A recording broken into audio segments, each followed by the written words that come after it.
মহিলাদের তো আমার শিক্ষা দিতেই হবে, আলিয়া নাই পড়ে, এখন আমার তো মহিলা মাদ্রাসা করতে হবে, মহিলা ভিত্তিক এখন মাদ্রাসা করলাম।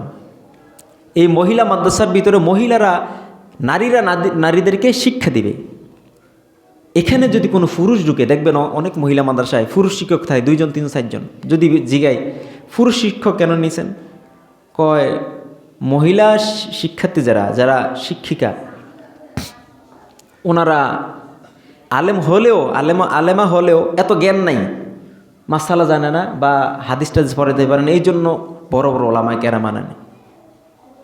যদি আলেমা হইয়া সে যদি শিক্ষা না দিতে পারে তাহলে তাকে এখানে রাখছো কেন? আর যদি পুরুষ সেখানে আসে, যত বড় আল্লাহর ওলি হোক আর যত বড় ফরজগারে তাকওয়াবান মর্দে মুজাহিদ হোক না কেন, কাবার ইমাম সাহেব হোক না কেন, ওই জালানার পাশে বসে একটু ছোট গোল করে পর্দার বাইরে বসে আপনি হাদিসের তর্জমা দিবেন, এটা মোটেও জায়েজ নাই। এই শিক্ষা দিবে কারা? দিবে মেয়েরা। আপনার দায়িত্ব কি? আপনার দায়িত্ব হচ্ছে আপনি আপনার স্ত্রীর মাধ্যমে ওই মাদ্রাসা তত্ত্বাবধান করবেন। তার কি কি প্রয়োজন, মাদ্রাসার কোনো একটা ছাত্রীর বিষয় আপনি নাক গলাতে পারবেন না। কোনো ছাত্রীর ছুটি নেওয়া দেওয়া কোনো বিষয় না, সব কিছু করবে একজন মহিলা শিক্ষিকা যিনি বড়। আজকে এই নিয়ম না করার কারণে বহু মহিলা মাদ্রাসার ভিতরে ধর্ষণের শিকার হচ্ছে। কেউ 6 মাস ধর্ষণ হচ্ছে, কেউ 2 মাস ধর্ষণ হচ্ছে, কারো পেটে বাচ্চা পাওয়া যাচ্ছে, কারো হুজুরদের পিটানো হচ্ছে, কাউকে জেলে নেওয়া হচ্ছে। কেন হচ্ছে?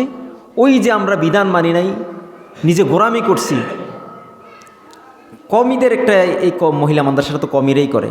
কওমিদের একজন বক্তা আলী হাসান ওসামা, উনি যখন এই হক কথাটা বলছে, দালালি করে না, হক কথা বলছে যে নারী মহিলা মাদ্রাসার ভিতরে পুরুষ শিক্ষক নেওয়া ঠিক না, জিনা হয়, এই কথা বলার কারণে তার বিষয়ে মামলা করে ফেলছে তার দলের লোক। ওই যে সারা বাংলাদেশে হাজার হাজার মহিলা মাদ্রাসার প্রিন্সিপালরা আছে না, গায়ে লেগে গেছে, সবাই মিলে একজোট হয়ে প্রতিবাদ করে তার বিষয়ে মামলা করছে। দেখছেন কোথায় আছেন আমরা? নারী শিক্ষা